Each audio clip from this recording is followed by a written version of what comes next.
आणखी एक मोठी बातमी आहे। 2004च्या मुख्यमंत्री पदाबाबतचा पवारांचा दावा धादांत खोटा असल्याचं अजित पवार म्हणाले। पक्ष फुटला असता हे पवारांचं वक्तव्य खोटं आहे।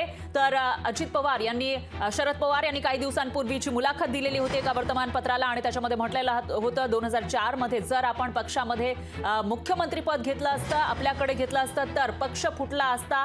जर भुजबळांना मुख्यमंत्रीपद दिलं असतं तर पक्ष फुटला असता असा दावा या ठिकाणी शरद पवारांनी केला होता। तर हा दावा त्यांचा खोटा असल्याचा अजित पवार म्हणाले। भुजबळ सीएम होतील असं मला वाटत होतं असंही अजित पवारांनी म्हटलेलं आहे। तर 2004 ला सीएम पद घेतलं असतं तर कायम पक्षाकडे ते राहिलं असतं असंही अजित पवारांनी म्हटलेलं आहे। तर एका वर्तमानपत्राला दिलेल्या मुलाखतीमध्ये शरद पवारांनी 2004 मध्ये राष्ट्रवादीकडे मुख्यमंत्री पदासाठी योग्य उमेदवार नव्हता असा दावा केला होता।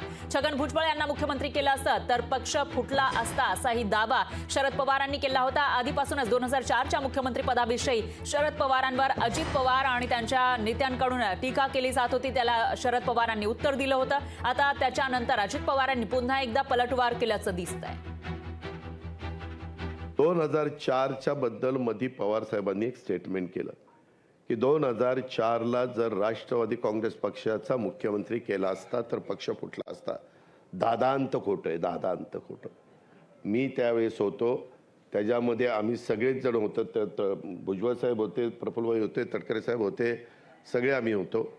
उलट आम्हाला वाटत होतं ते करावं आणि मी तर त्यावेळेस मुख्यमंत्री पदाचा मध्ये इंटरेस्टेड नव्हतो त्यावेळेस।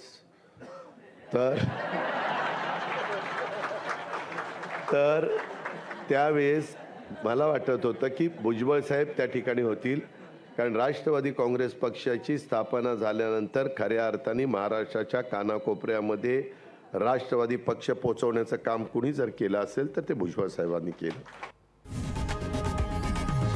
लोकशाही मराठी ऐका, पहा, जागरूक रहा।